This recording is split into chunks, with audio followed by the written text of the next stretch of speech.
ஒரு அதிருப்தி அலை தமிழ்நாடு முழுக்க வெளிப்படையா தெரிகிறது. அந்த அதிருப்தியின் பலனை முழுமையாக என்டிஏ கூட்டணிக்கு போய் சேரவில்லை. அதில் ஒரு கணிசமான பகுதி விஜய் எடுத்துக்கொண்டு போயிருக்கிறார். இதான் இப்ப சொல்ல முடிகிறது. அதனால ரிசல்ட் நமக்கு தெரியாது.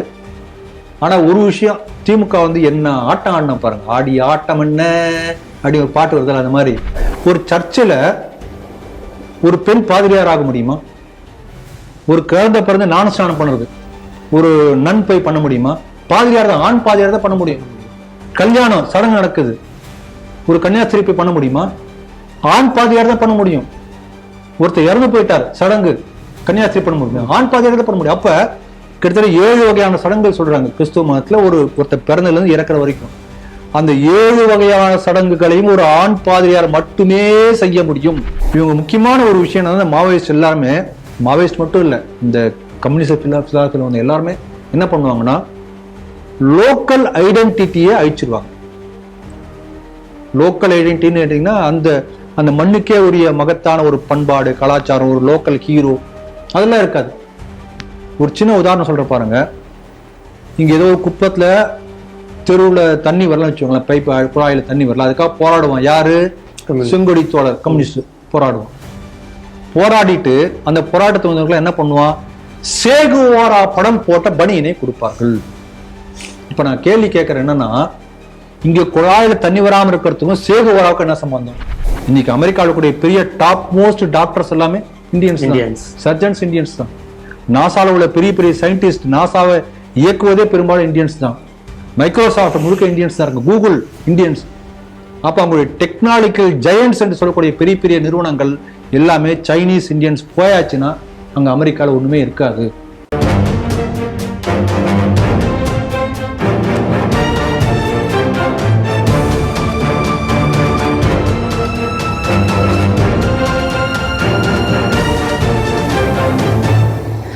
தேசபக்த ஸ்ரீ டிவி நேயர்களுக்கு வணக்கம்.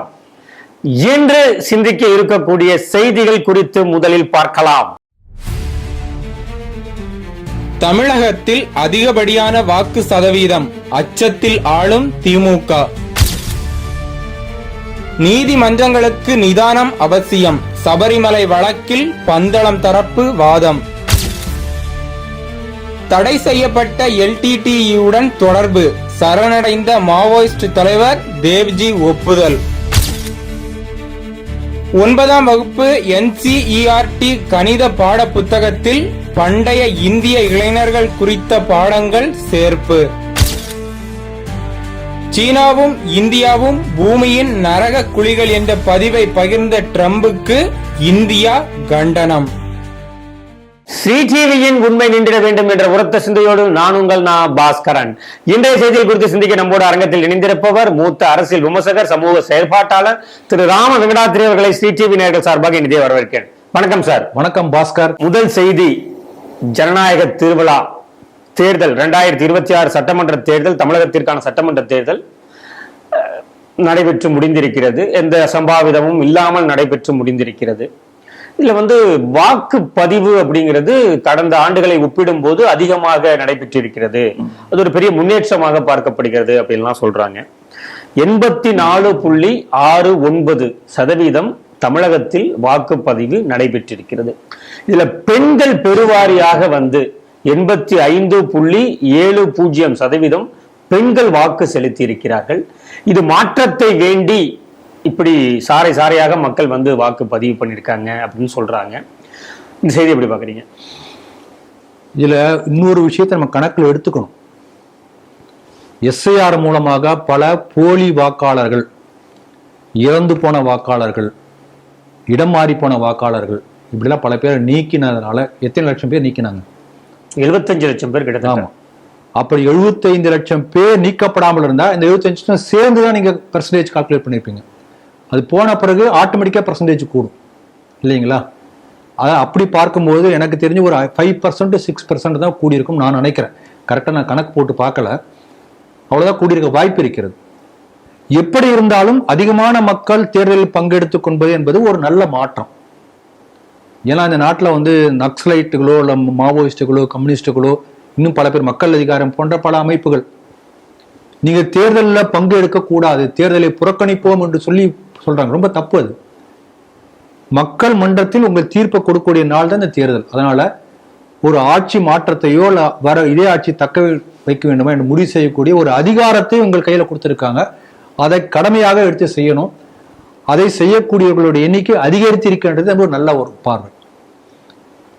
பொதுவா அந்த அரசியல் விமர்சகர்கள் என்ன சொல்றாங்கன்னா, நிறைய பேர் போய் ஓட்டு போடுறாங்கன்னு என்ன அர்த்தம்னா, இருக்கக்கூடிய ஆட்சிக்கு எதிராக ஒரு மனப்பான்மை இருக்கும்போது எப்படியாவது ஆட்சியை மாத்தணும் என்கின்ற எண்ணம் வரும்போது நிறைய பேர் போய் ஓட்டு போடுவாங்க. இது ஒரு பேசிக் லெசன், ஒரு பேசிக் பிரின்சிபிள் இந்த தேர்தல் கணிப்பு பொறுத்த வரைக்கும். அதை வைத்து பார்க்கும்போது நிறைய பேர் போட்டிருக்காங்க. அட்லீஸ்ட் 6%, 7% எக்ஸ்ட்ரா வச்சுக்கலாம். எஸ்ஐஆர் அந்த கணக்கு விட்டு பார்த்தா கூட கொஞ்சம் எக்ஸ்ட்ரா போட்டிருக்காங்க. அப்ப அதிகமாக விழுந்த வாக்குகள் எல்லாமே திமுகவுக்கு எதிராக விழுந்த வாக்குகள். அப்படி ஒரு கருத்து அதுதான் இருக்க முடியும். ஏன்னா அது எப்படி சொல்றாங்கன்னா, உதாரணத்துக்கு பாருங்க, கன்னியாகுமரி மாவட்டத்தை பொறுத்தவரை அங்க சர்ச்சில் என்ன சொல்லியிருக்காங்க, நீ திமுக தான் ஓட்டு போடணும்னு சொல்லியிருக்காங்க. அங்க உள்ள கிறிஸ்துவர்கள் மத்தியிலேயே பல பேர் விஜய்க்கு ஓட்டு போட வேண்டும் என்று சொல்லியிருக்காங்க. அப்போ மனக்குழப்பம் ஒரு சில பேருக்கு வந்திருக்கிறது. நம்ம சர்ச்சை மீறி போடுறதா, அப்ப போகாமே இருந்துடலாமே. இதையும் சொல்லி ஆகணும், மிக குறைவான வாக்குப்பதிவு நடைபெற்ற மாவட்டங்களில் கன்னியாகுமரி மாவட்டம் உண்டு. அதுதான் காரணமா இருக்க முடியும் என்று சொல்றாங்க. அதனால இந்த பிலாசபி வைத்து பார்க்கும்போது என்னன்னா, ஆளும் கட்சிக்கு எதிரான ஒரு அலை வீசும் போது அந்த அலை காரணமாக நிறைய பேர் ஓட்டு போட போவாங்க. இன்னும் சொல்ல போனாலும் கிளாம்பாக்கத்துல பல பேர் பஸ் கிளம்பி ஊருக்கு போக முடியாது, தடுத்த பிறகும் கூட இந்த அளவுக்கு வந்திருக்கிறது. அப்ப நம்ம என்ன பார்க்கணும்னா, இதனால கலக்கத்தில் இருக்கக்கூடிய திமுக என்பது உண்மையிலே அது ஒத்துக்கொள்ள வேண்டிய விஷயம். ஆனா கலக்கத்துல திமுக மட்டும் கிடையாது, அதிமுகவும் கலக்கத்துல இருக்கு, நாம் தமிழரும் கலக்கத்துல இருக்கு, விடுதலை சிறுத்தைகள் கலக்கத்துல இருக்கு, எல்லாருமே கலக்கத்துல இருக்காங்க. ஏன்னா நீங்க பாருங்க, ஒன்று எதிர் வாக்குகள் ரெண்டா பிரியுது. விஜய் பக்கம் போகுது, திமுக எதிர்க்கூடிய வாக்குகள்ல இன்னொரு பக்கம் அதிமுக போகுது. ஃபுல்லுமே அதிமுக போல. அந்த கலக்கம் அதிமுக என்டிஏ கூட்டணிக்கு. அப்புறம் விஜய்க்கு யாருடைய வாக்கு வருது? ஃபர்ஸ்ட் டைம் ஓட்டர்ஸ்ல பெரும்பாலும் போறாங்க. ஃபர்ஸ்ட் டைம் ஓட்டர்ஸ் மட்டும் இல்ல, லாஸ்ட் டைம் ஓட்டர்ஸும் போறாங்க, மிடில் உள்ளவங்களும் போறாங்க, லேடிஸ் பல பேர் போறாங்க. அர்பன்ல பல பார்த்தோம்னா எல்லா அக்ராஸ் ஆல் செக்ஷன்ஸ் விஜய்க்கு ஓட்டு போகுது. குறிப்பா அவர் என்ன சில இடங்கள்ல வேர்ட் ஆஃப் மவுத் இல்ல, இந்த காது வழியா சொல்லக்கூடிய பிரச்சாரம் சொல்லுவாங்க இல்லையா, கிசு கிசுவா, அது என்ன சொல்றது, ஆமா, காது வழியாக காதாக அங்க என்ன சொல்றாங்க, எந்தெந்த இடத்துல சைவ பிள்ளைமா இருக்காங்களோ அதனால நாங்க பிள்ளைமார் சமூகம் வேளாளர்கள் அவங்கள எல்லாம் விஜய்க்கு தான் ஓட்டு போடணும் அப்படி முடிவு பண்ணி அது போகுது. கிறிஸ்துவர்கள் பல பேர் விஜய்க்கு ஓட்டு போடுறாங்க, மைனாரிட்டி யாரும் போற மாதிரி தெரியல. அப்ப குறிப்பா விடுதலை சிறுத்தைகள் கட்சியுடைய பெரிய ஓட் பேங்க் முழுக்க கலகலத்து போய் அதுல பெரும்பாலான செக்ஷன் விஜய்க்கு போயிருக்கிறது. நாம் தமிழர் கட்சியினுடைய ஓட்டுகள்ல பல விஜய்க்கு இப்ப எல்லாமே அப்படி போகுது. அப்ப விஜய் எத்தனை ஓட்டை பிடிக்கிறார், எத்தனை பேர் ஓட்டை பிரிக்கிறார், எவ்வளவு பிரிக்கிறார் அப்படி பார்க்கும்போது எல்லாம் ஒரு அனுமானம் தான். வடக்கு மாவட்டங்கள்ல திமுக ஓட்டை பிரிக்கிறார், தென் மாவட்டங்கள்ல அதிமுக ஓட்டை பிரிக்கிறார் ஒரு ஜெனரலா சொல்றாங்க, ஒரு பொதுவான கருத்து. அப்படி பார்க்கும்போது எல்லா கட்சிகளுமே கலக்கத்தில் இருக்கின்றன. அதனால யார் எப்படி வருங்கிறதே யாருக்குமே சொல்ல முடியாத அளவுக்கு ஒரு குழப்பம் தான் இருக்கு. அதுல ரொம்ப தெளிவா இருக்கிறது விஜய் மட்டும் தான். ஏன்னா அவருக்கு ஜீரோல இருந்து வர்றது எல்லாமே லாபம் தான். அதனால he will be the best spoiler. இதுதான் இப்போ உள்ள யதார்த்தமான ஒரு கள நிலவரம். அது யாருக்கும் ஒன்றும் சொல்ல முடியல.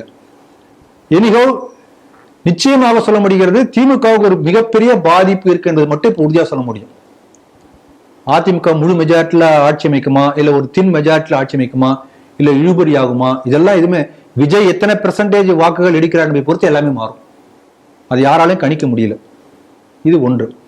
ரெண்டாவது, திமுகவுக்கு எதிரான மனநிலை என்பது ரொம்ப பரவலா எல்லா இடத்துலயும் இருக்கு. நீங்க ராதாபுரத்தை பல இடம் நம்ம உதாரணம் காமிச்சோம்.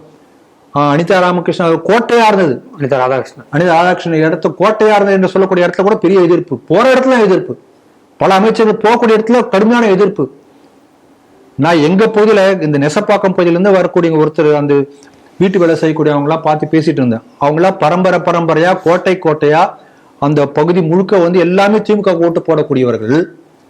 இந்த முறை எல்லாம் சேர்ந்து திமுக ஓட்டு போடக்கூடாது என்ற அந்த மகளிர் சபையில முடிவு பண்ணி மகளிர் அந்த இது இருக்கு இல்லையா, சுய உதவி அங்க ஒரு 7 சுய உதவிக்குழு எல்லாம் சேர்ந்து முடிவு பண்ணி எல்லாருமே அதிமுக ஓட்டு போட்டிருக்காங்க. என்ன காரணம்னு கேட்டேன்.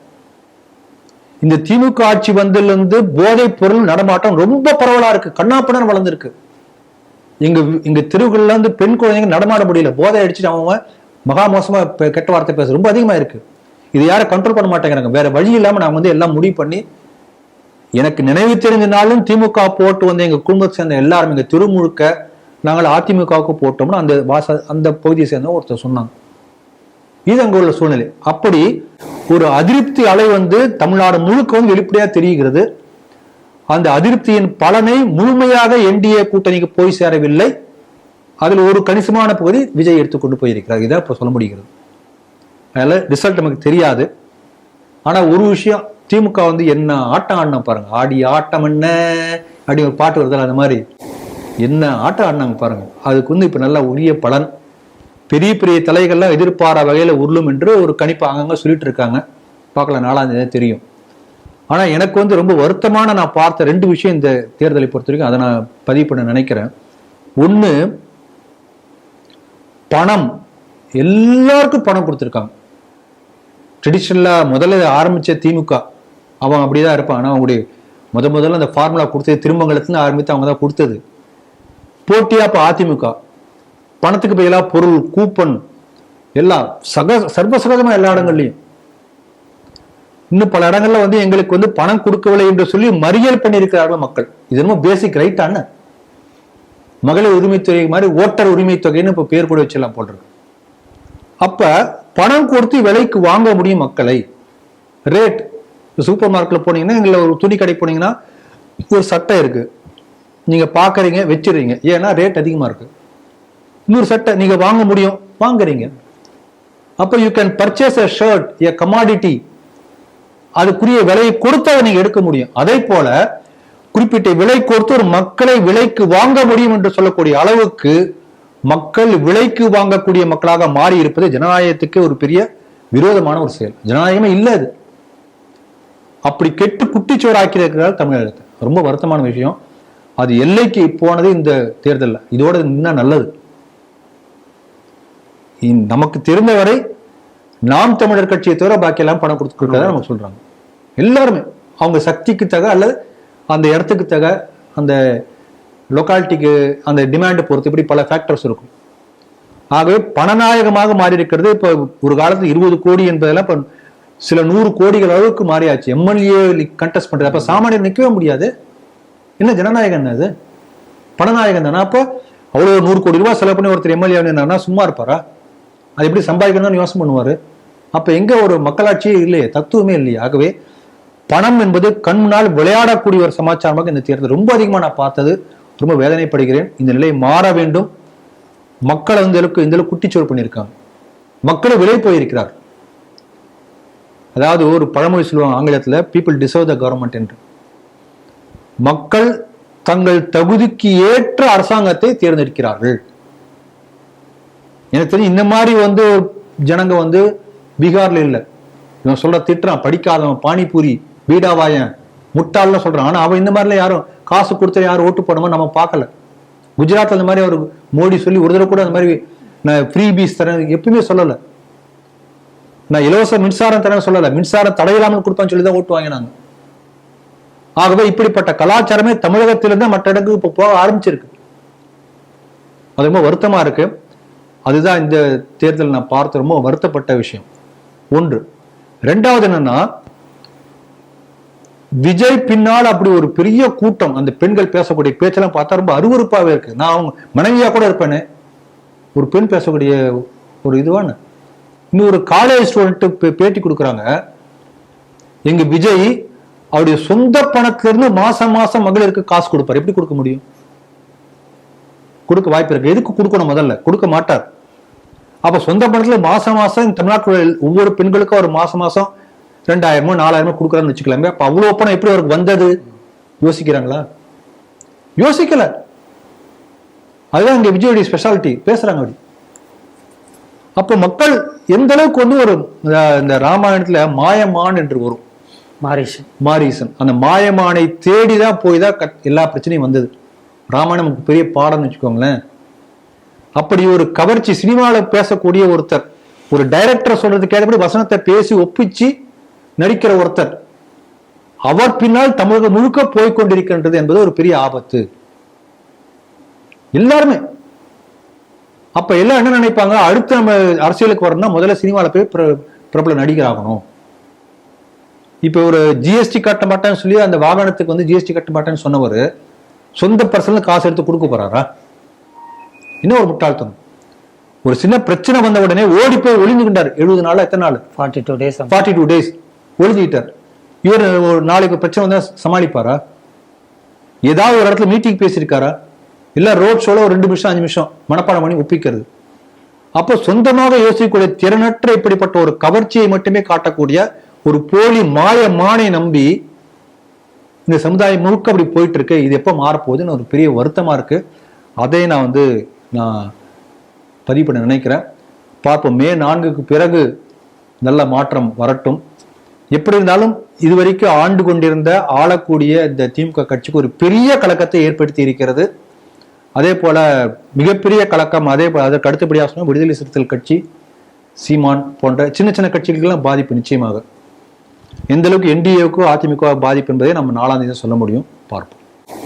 நீதிமன்றங்கள் சென்சிட்டிவ் மேட்டர் எடுக்கும்போது ரொம்ப நிதானம் அவசியம் அப்படின்னு சொல்லிட்டு சபரிமலை பந்தளம் தரப்பிலிருந்து ஆஜரான வழக்கறிஞர் நீதிமன்றத்தில் இதை பந்தளம் தரப்பிலிருந்து இந்த வழக்கு இந்த வழக்குறையை எடுத்து வச்சிருக்காரு.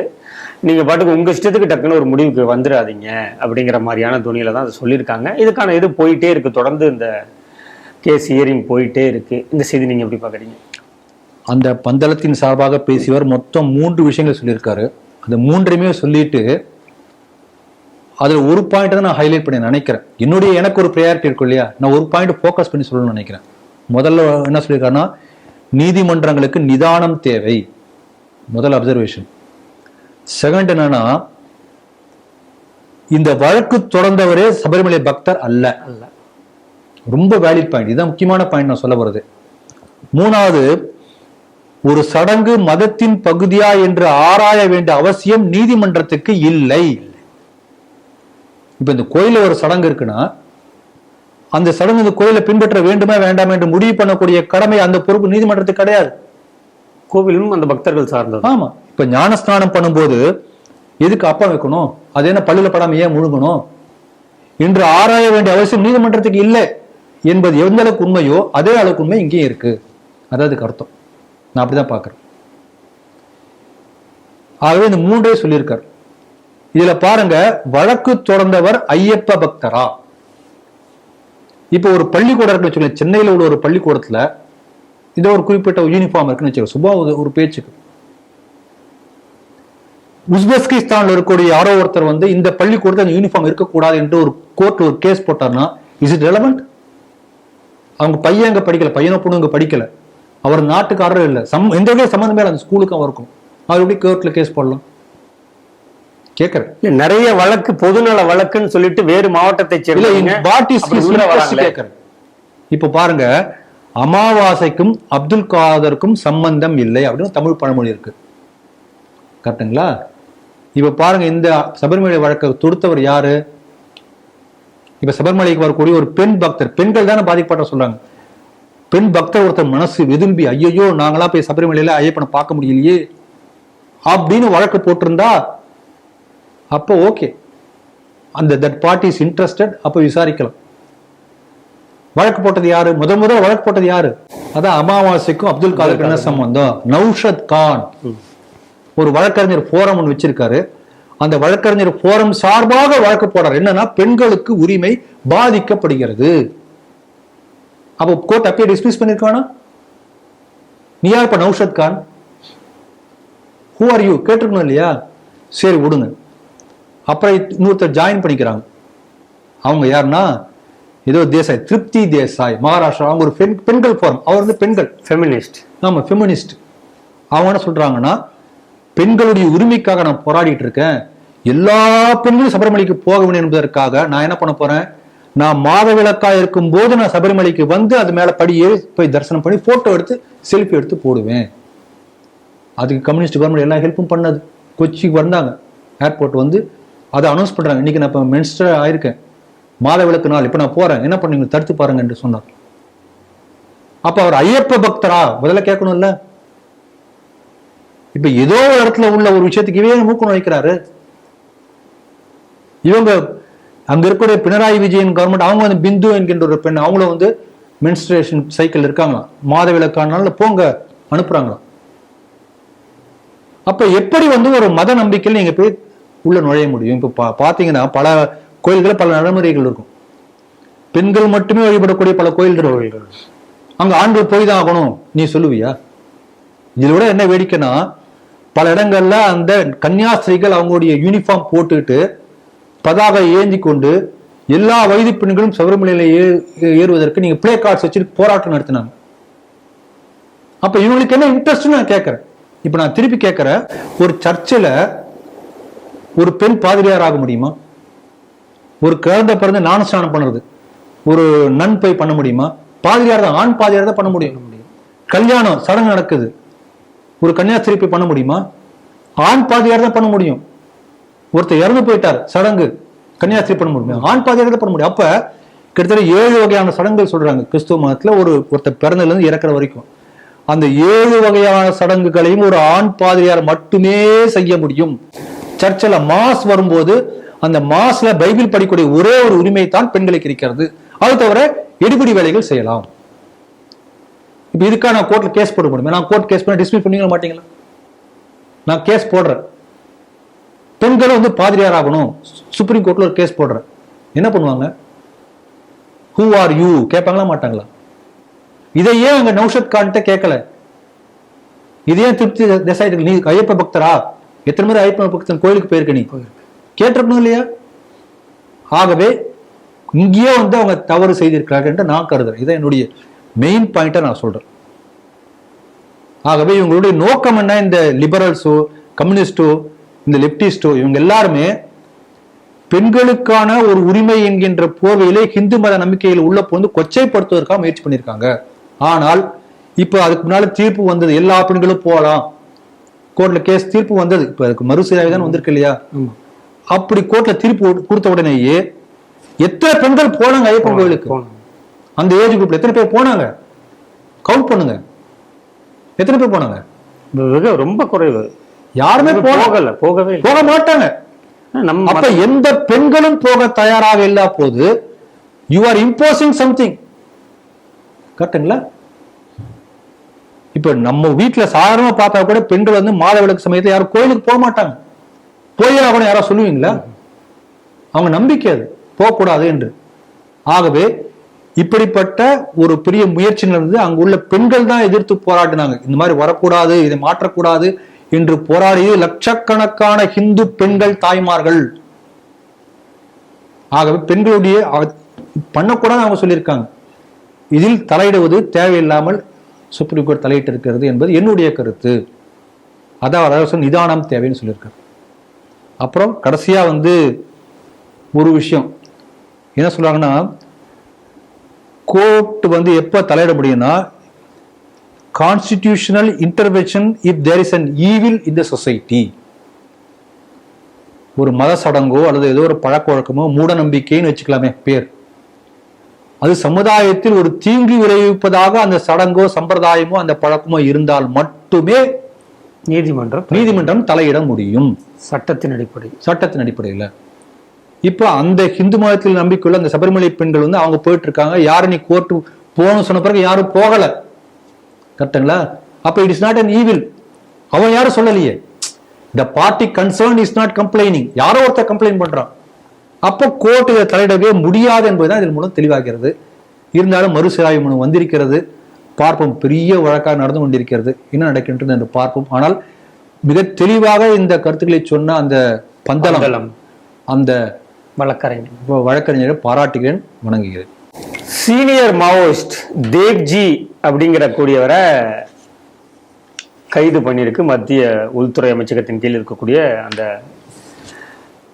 அதிகாரிகள் கைது பண்ணியிருக்காங்க. அதுல இருந்து திடுக்கிடும் தகவலாம் என்ன தெரிய வந்திருக்கு அப்படின்னா, இவர்கள் வந்து LTTE கூட தொடர்புல இருந்திருக்காங்க அப்படிங்கக்கூடிய ஒரு தகவல் இப்போ கசிஞ்சிருக்கு.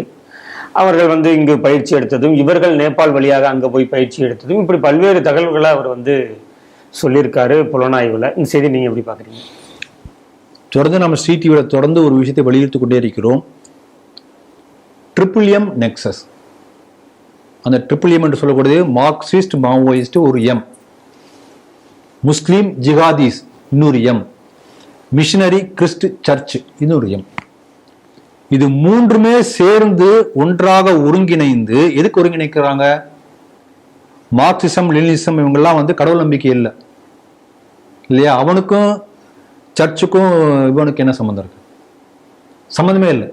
அவன் நேர் எதிர் மதம் என்பது அபின் என்று சொல்லக்கூடிய ஒரு குரூப். அதான் பேசிக்கா அவங்களுக்கு அந்த சித்தாந்தங்கள் கிடைத்தவர்கள் எல்லாமே மார்க்சிஸ்ட் லெனினிஸ்ட் கம்யூனிஸ்ட் எல்லாமே அதிலிருந்து வந்தவங்க தான். சர்ச் வந்து இதை ஏத்துக்குமா? மதம் என்பது அபின் ஏத்துக்குமா? அல்லது அல்லாவை ஏத்துக்குமா? ஏத்திருக்காது. அதே போல ஒரு முஸ்லீம் வந்து கிறிஸ்துவ ஏத்திருப்பாரா? இந்த மூணு பேருமே மூணு டிஃபரெண்ட் டைரக்ஷன்ல இருக்கக்கூடியவர்கள். ஆனால் இங்க மூணு பேர் ஒன்னா சேர்றாங்க. எதுக்காக சேர்றாங்க? இந்த நாட்டுக்கு எதிரான நடவடிக்கைகளை ஒன்னா சேர்றாங்க. ஒண்ணு. ரெண்டாவது, அகைன்ஸ்ட் ஹிந்துஸ் ஒன்னா சேர்றாங்க. நாட்டுடைய ஹிந்துத்தன்மை பாரம்பரியம் கலாச்சாரத்தை அழிப்பதற்காக ஒருத்தருக்கு ஒருத்தர் சம்பந்தமே இல்லாத முன்னுக்கு பின் முரணான உள்ள மூன்று சித்தாந்தங்களை சேர்ந்தவர்கள் ஒன்றாக சேர்கிறார்கள். இது அடிக்கடி நம்ம சிடிவி சொல்லிட்டே இருக்கும். Triple M nexus. அதுதான் இங்கே நம்ம பார்க்கிறோம். இப்ப பாருங்க, இங்க ஸ்ரீலங்கால இருந்து அவன் பயிற்சி எடுக்கிறான், ஆயுத பயிற்சி எடுக்கிறான், ஆயுதம் வாங்கிக்கிறான், நேபாளுக்கு போறான், அங்க ட்ரைனிங் எடுக்கிறான், ஆயுதங்கள் தயார் பண்றான். பிலிப்பைன்ஸ்ல இருந்து வந்து இங்க சொல்லித்தரான். நீங்க பாத்தீங்கன்னா பிலிப்பைன்ஸ் என்பது இன்டர்நேஷனல் ட்ரக் மாஃபியாவுடைய ஒரு ஒன் ஆஃப் தி சென்டர். அப்ப நீங்க என்ன பார்க்கணும்? ட்ரிபிள் எம் நெக்சஸை தாண்டி ஒரு இன்டர்நேஷனல் லெவல்ல ஒரு சர்வதேச அளவில் ஒரு மாஃபியா கூட்டத்தோடு இவர்களுக்கு ஒரு தொடர்பு ஏற்படுகிறது. அப்ப இது எந்த அளவுக்கு ஒரு டேஞ்சர் பாருங்க. மக்கள் அதிகாரம் இல்லை, ஏதோ ஒரு பேர் ஒவ்வொரு அங்க இங்க மக்கள் அங்க வேற ஒரு பேர் சொல்லுவோம். ஹிந்தியில ஏதோ லோக்கல் ஒரு பேர் சொல்லுவோம், இங்க மக்கள் அதிகாரம் பேர் சொல்லுவோம். மக்களுக்கு புரியுற மாதிரி ஒரு கேட்சி வேர்டு உங்களுக்கு ஏதாவது ஒன்று சொல்லுவோம். அப்ப மக்களை தூண்டி விட்டு அந்த மக்களுடைய கொத்தடிமை மாதிரி இங்க வச்சுட்டு ஆம்சம் கையில் வச்சுட்டு ஒரு காட்டாட்சி நடத்துவான். இப்ப வீரப்பன் நடத்தலையா ஒரு குறிப்பிட்ட ஏரியால காட்டாட்சி நடத்த மாதிரி அவங்க ஒரு சின்ன சின்ன குழுக்கள் இப்படிதான் பண்ணிட்டு இருக்காங்க. இதுக்கு பணம் முழுக்க சப்ளை, ஆயுதம் சப்ளை எல்லாம் வெளிநாடுகள் இருந்து வருகிறது. அப்ப எல்லா இடத்துலயும் பாத்தீங்கன்னா ஒரு பெரிய ஒரு சர்ச் நெட்வொர்க், எவெஞ்சலிஸ்ட் நெட்வொர்க் உங்களுக்கு சப்போர்ட் பண்ணும். இந்த நெட்வொர்க் கம்யூனிகேஷனுக்காக, ஆயுதங்களுக்காக, எல்லாத்துக்கும் ட்ரைனிங்காக. அப்ப பிரேக்கிங் இந்தியா போர்சஸ் அவங்க எல்லாம் ஒன்னா சேருவதற்கான ஒரு தளமாக இந்த மாவோயிஸ்ட் அமைப்பு இருந்திருக்கிறது. அதான் நம்ம தெரிஞ்சுக்க வேண்டியது. அதனால அமித்ஷா அவர்கள் வந்த பிறகு ஒரு பெரிய முயற்சி எடுத்து மாவோயிஸ்ட் ஒண்ணுமே இல்லாத ஒரு மாநிலமாக நம்முடைய இந்த இந்தியாவாக உருவாக்கணும் பெரிய முயற்சி எடுத்து இப்ப 2 டிஸ்ட்ரிக்ட்ல மட்டும்தான் இருக்காங்க, பாக்கியெல்லாம் பைபாஸ் பண்ணிட்டார். பெரிய முயற்சி எல்டிடியோட சேர்ந்து பண்ணிருக்காங்கிறது நம்ம சஸ்பெக்ட் பண்ணதுதான், வெளிப்படையா இப்ப சொல்லியிருக்காங்க. அதனால நல்ல முயற்சி அது. இவங்க முக்கியமான ஒரு விஷயம் என்னன்னா, மாவோயிஸ்ட் எல்லாருமே, மாவோயிஸ்ட் மட்டும் இல்லை, இந்த கம்யூனிஸ்ட் பிலாசபில வந்து எல்லாருமே என்ன பண்ணுவாங்கன்னா லோக்கல் ஐடென்டிட்டியை அழிச்சிருவாங்க. லோக்கல் ஐடென்டிட்டின்னு கேட்டீங்கன்னா அந்த மண்ணுக்கே உரிய மகத்தான ஒரு பண்பாடு, கலாச்சாரம், ஒரு லோக்கல் ஹீரோ அதெல்லாம் இருக்காது. ஒரு சின்ன உதாரணம் சொல்ற பாருங்க. இங்க ஏதோ ஒரு குப்பத்துல தெருவுல தண்ணி வரலன்னு வச்சுக்கோங்களேன், பைப் குழாயில தண்ணி வரல, அதுக்காக போராடுவான். யாரு? செங்கொடி தோழர் கம்யூனிஸ்ட் போராடுவான். போராடிட்டு அந்த போராட்டத்தை வந்தவர்கள் என்ன பண்ணுவான்? சேகுவாரா படம் போட்ட பனியனை கொடுப்பார்கள். இப்ப நான் கேள்வி கேட்கறேன் என்னன்னா, இங்க குழாயில தண்ணி வராம இருக்கிறதுக்கும் சேகுவாராவுக்கு என்ன சம்பந்தம்? யாரா கேட்டாங்களா? இது என்னன்னா to kill the local identity.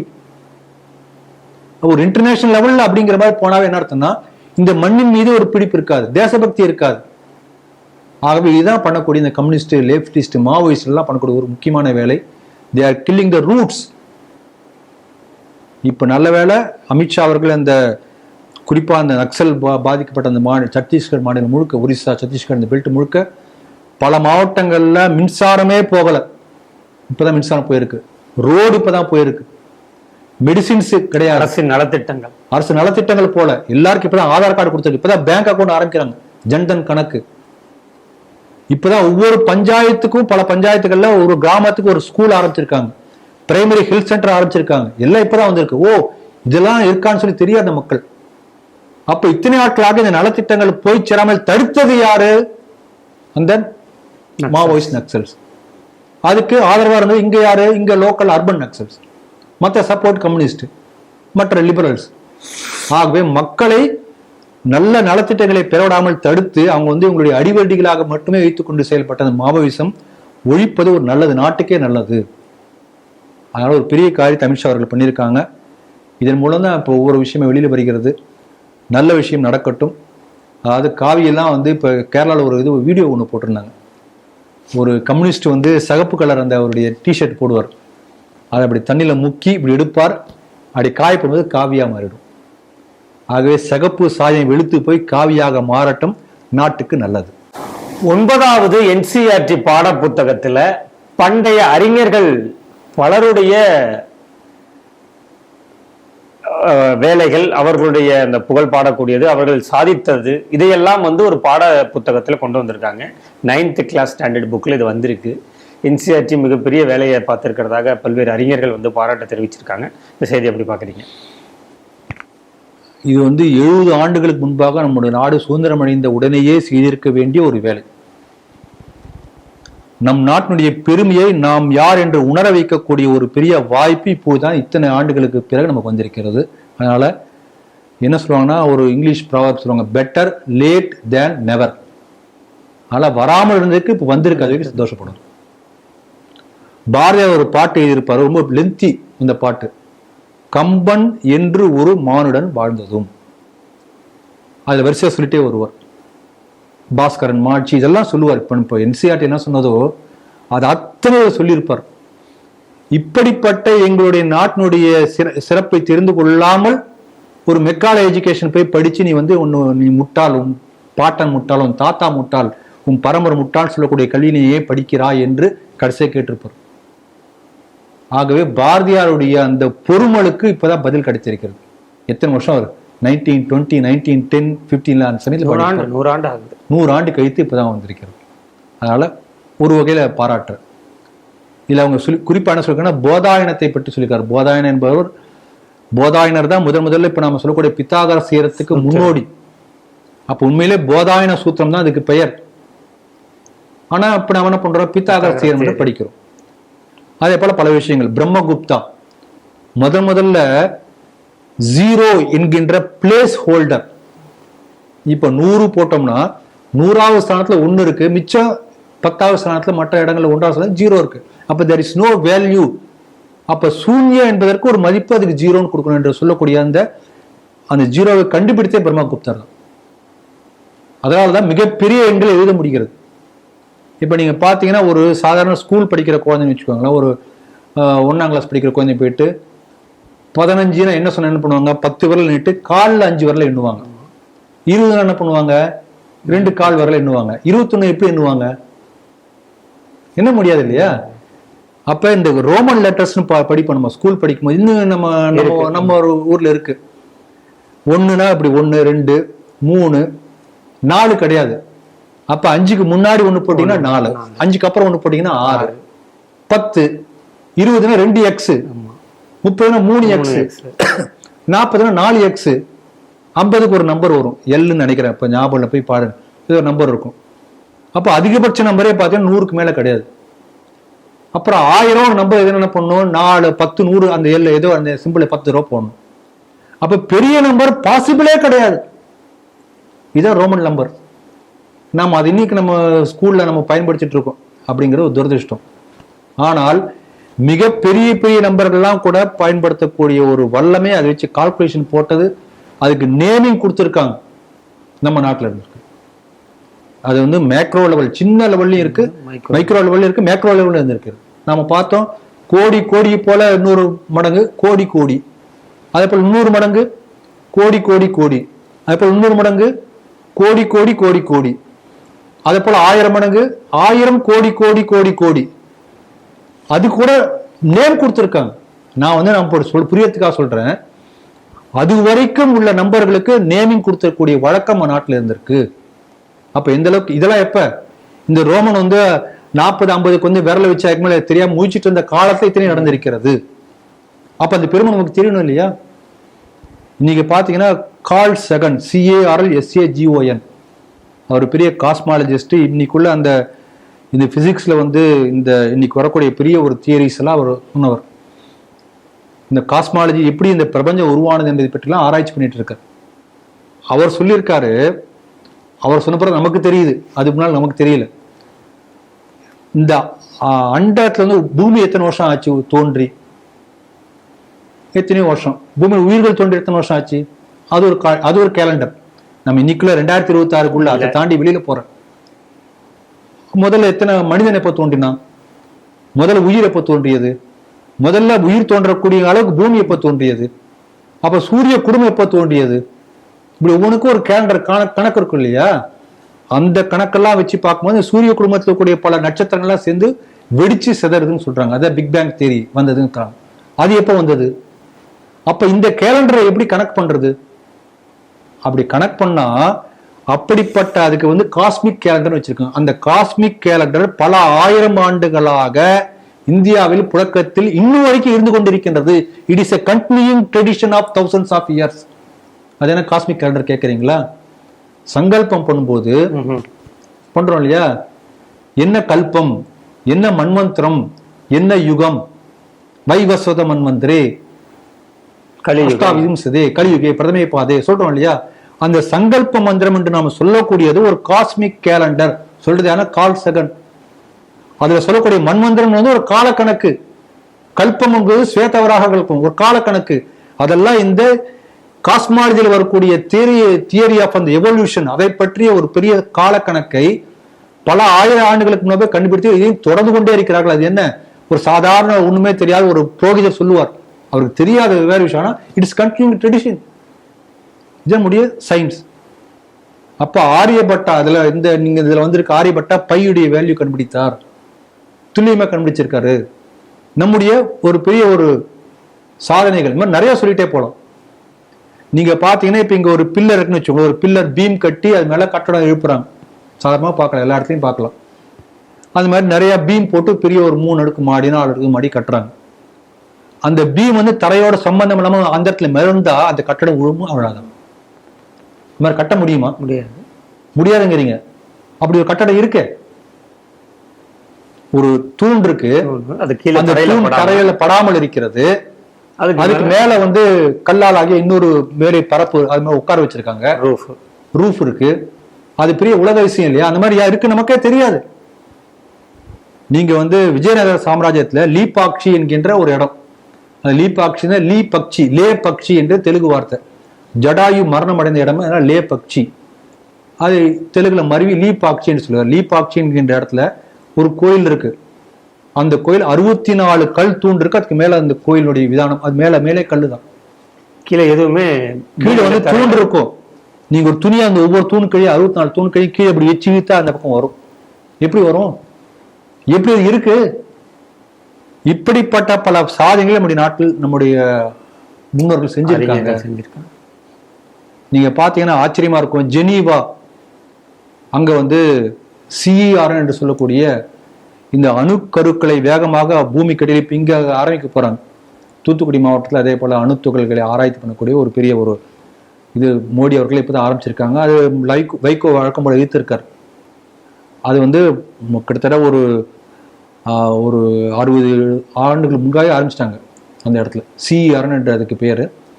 பூமிக்கு அடியில வந்து ஒரு பெரிய வேகத்துல நியூட்ரான் எலக்ட்ரான்ல மோத விட்டு அந்த அணுக்கரு பத்தி ஆராய்ச்சி பண்றாங்க.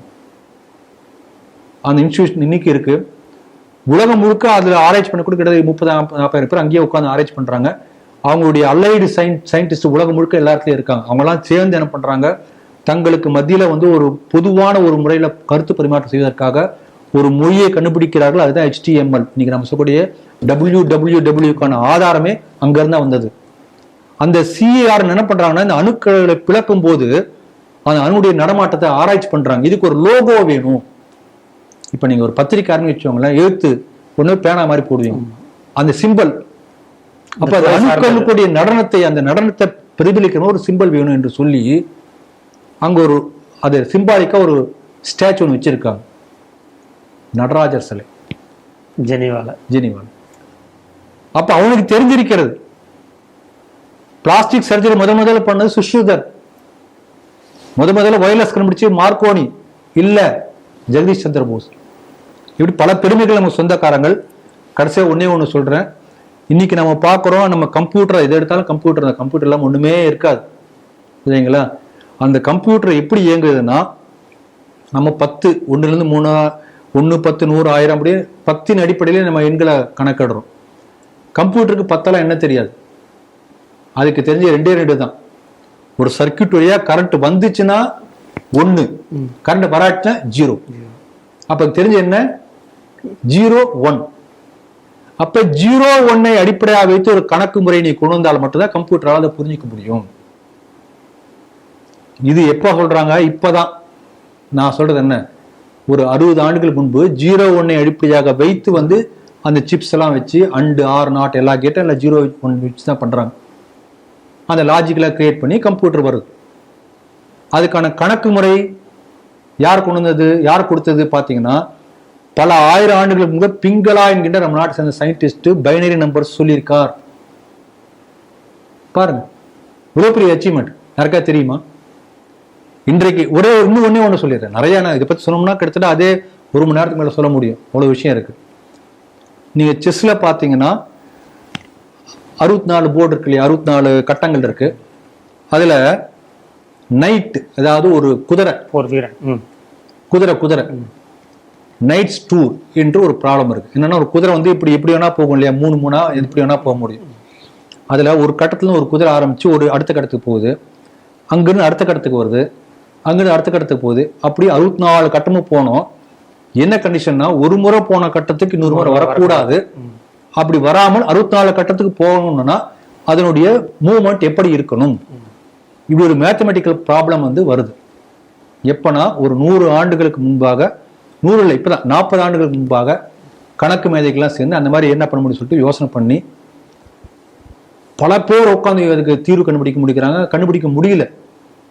அப்ப 64 வேண்டாம் சொல்லிட்டு 8x8 வச்சு பெரிய பெரிய நூற்றுக்கணக்கான அறிஞர்கள்லாம் சேர்ந்து அந்த ஒரு 4 நாள் 8 மட்டும் இருக்கிற மாதிரி, 64க்கு பேர்லாம் 8 மட்டும் இருக்கிற மாதிரி ஒரு ஸ்கொயருக்கு வந்து அந்த குதிரை மூவ்மெண்ட்டுக்கான அல்காரதம் அப்படின்னு சொல்லுவாங்க. அந்த அல்காரதம் கண்டுபிடிச்சிட்டாங்க. சரிங்களா? இந்த அல்காரதத்தை நம்ம நாட்டை சேர்ந்த ஒருத்தர் வேதாந்த தேசிகர்னு பேரு, வேதாந்த நிகமாந்த தேசிகர்னு பேர். அவரு 64 கட்டத்துக்கு பண்ணியிருக்கார். அது என்னன்னா, ஒரு நாள் நைட் உட்காந்து எழுதுறார், பாதுகா ரகசியம் அப்படி புத்தகம் எழுதுறார். அந்த புத்தகத்துக்கு 8 வரும்போது கடைசி ஸ்லோகத்தை, முந்தின ஸ்லோகத்துல இந்த இதை சொல்றார். அதான் அந்த முக்கியமான கீ பாயிண்ட். அதுதான் அந்த கீ பாயிண்ட்ல வேர்டு எப்படின்னா ஜம்பிளாக இருக்கும். ஒண்ணுக்கு அப்புறம் இந்த வேர்டு படிச்சுட்டு இங்க வந்து இப்படி வரணும். அப்பதான் அதோட உண்மையான பொருள் தெரியும். அப்படி அந்த ஜம்பிளிங் வரக்கூடிய அந்த ஆர்டர் எப்படி இருக்குன்னா, இந்த குதிரையுடைய மூவ்மெண்ட்டுக்கு ஏற்றபடிதான் அது இருக்கு. இது வந்து தேசிகர் ஒரு நாள் நைட்ல எழுதினா 1000 ஸ்லோகம் எழுதுறாரு ஒரே நாள் நைட்ல. அதுல 999 ஸ்லோகத்தை எழுதியிருக்கார். இப்ப இதை எப்ப கண்டுபிடிச்சிருக்காங்க, கம்ப்யூட்டர்லாம் வந்து இந்த அல்காரதம் எல்லாம் போட்டு எல்லாம் வந்து இந்த சிமுலேஷன் சொல்லுவாங்க, அந்த மாதிரி அந்த ஒரு ப்ராசஸ் திருப்பி வந்து லூப் மாதிரி போட்டு கண்டுபிடித்து இப்ப அதை கண்டுபிடிச்சிருக்காங்க. இதை ஒண்ணுமே இல்லாம தேசிகர் கண்டுபிடித்திருக்கிறார். பாதுகா ரகசியத்தில் இருக்கு. இதோட என்ன ஒரு அதிசயம்னா, இந்த புக்கை கொண்டு போய் அந்த எழுதினதை கொண்டு போய் ஒரு அரசர்கிட்ட கொடுக்குறார். அதை டீகோட் பண்ணக்கூடிய அளவுக்கு அந்த அரசன் புக் சேல தான் படிக்க முடியும். அந்த அரசன் படித்து விட்டு அதுக்கு பதில் சொல்றான் தேசிகர்கிட்ட. அப்ப இந்த அளவுக்கு பெரிய பெரிய மேத்தமெட்டிஷியன்ஸ் நம்ம நாட்டில் சர்வசாதாரணமா இருந்திருக்கிறார்கள் அப்படிங்கிறது கூட நம்ம யாருக்கும் தெரியாது. ஆகவே அப்படி தெரியப்படுத்துவதற்கான ஒரு நல்ல முயற்சியை நம்முடைய அரசாங்கம் ஆரம்பித்திருக்கிறது. நம்ம பத்தி ஒரு பெருமிதம் எப்போ வருதோ அப்பதான் நம்ம முன்னேற முடியும். அதனால நல்ல முயற்சி, வாழ்த்துக்கள். நிறைவு செய்தியாக, அமெரிக்க அதிபர் டொனால்ட் ட்ரம்ப் இந்தியாவோடு சில மாதங்களாகவே கொஞ்சம் முரண்பட்டு காணப்படுகிறார். இப்போ அவருடைய சமீபத்திய விமர்சனம் என்னன்னா, ஹெல் ஹோல் அப்படிங்கிற ஒரு வார்த்தையை பயன்படுத்தி இந்தியாவையும் சைனாவையும் சிறுமைப்படுத்தும் விதமாக அந்த வார்த்தையை பயன்படுத்தியிருக்காரு. அதுக்கு இந்திய அரசியலிருந்து உயர் அதிகாரிகள், வெளியுறவுத்துறை அதிகாரிகள் வந்து கண்டனத்தை மறைமுகமாக தெரிவிச்சுட்டு வந்துட்டு இருக்காங்க. இன்னும் வெளிப்படையா அதை வந்து அவர் அப்படி சொன்னாரே, அதுக்கு சரியான பதில் சொன்ன மாதிரி தெரியல. சரி, நீங்க எப்படி பாக்குறீங்க? வெளிப்படையாக சொல்லியிருக்கணும்னு நினைக்கிறேன். ஏன்னா ஒரு பெரிய அவருடைய ஒரு மைண்ட் செட், அவருடைய மனப்பான்மையை காட்டுது. அமெரிக்காவில் இருக்கக்கூடிய அமெரிக்கர்கள் என்று சொல்லக்கூடியவர்களுக்கு மற்றவர்களால் இலக்காரமாக பேசக்கூடிய தன்மை வந்து அமெரிக்காவில் உள்ள எல்லாருக்குமே உண்டு. அதை வெளிப்படுத்தியிருக்கிறார். அதாவது ரேசிசம், வெள்ளை தோலை தவிர பாக்கியர்களா இன்ஃபீரியர் என்று சொல்லக்கூடிய ஒரு மனப்பான்மை. இங்கிருந்து நம்ம ஊர்ல அங்க போறக்கூடிய இதெல்லாம் உரைக்கணும். இங்கிருந்து பாத்தீங்கன்னா அமெரிக்கால போய் ஒரு 4 வருஷம் ஒருத்தர் வேலை செஞ்சு இங்க வந்துட்டா உடனே ஒரு பெரிய ஒரு மதிப்பு கொடுக்குறோமோ இல்லையா? அவனுக்கு ஏதோ சொர்க்கத்துல குதிச்சு மாதிரி அவனு நினைச்சிட்டு இருப்பான். ஆகவே வெள்ளக்காரன் போன பிறகு கூட இந்த அடிமைத்தனம் நாட்டுல ரத்தத்தை ஊறி இருக்கிறது. அவர் கேள்வி கேட்டிருக்காரு. ஆனா கேள்வி கேட்கிற மாதிரி நடக்குது. ஒருத்தர் பிரெக்னெண்டா ஒரு அம்மா இருக்காங்க. 9th month வந்து அமெரிக்கால வந்து லேண்ட் ஆகிறாங்க. அங்க குழந்தை பிறக்குது. அவன் எப்படி அமெரிக்கன் இன்ஸ்டன்ட் சிட்டிசன்ஷிப் கிடைக்குது? அந்த மாதிரி நான் நிறைய பேர் பார்த்திருக்கேன். பிரெக்னென்ட் ஆயிருப்பாங்க, குழந்தை பக்கத்துல வரமாட்டாங்க, அங்கேயே இருக்கணும். ஏன்னா வந்து அப்பதான் கிரீன் கார்டு பிறந்தவனே கிடைச்சிருமே, அமெரிக்கா சிட்டிசன் ஆயிடுவானே, நல்லது இல்லையா? அப்படி நினைக்கிறார்கள். அவர்களாம் செருப்படி கொடுக்குற மாதிரி அவரும் சொல்லியிருக்கார். இன்னொரு விஷயமும் சொல்லியிருக்கார். என்னன்னா, கலிபோர்னியாவில் இருக்கக்கூடிய பெரும்பாலான ஐடி பெரிய பெரிய கம்பெனிஸ், அமெரிக்காவுக்கு வருமானத்திலே பெரும்பகுதி அங்கிருந்தா வருது.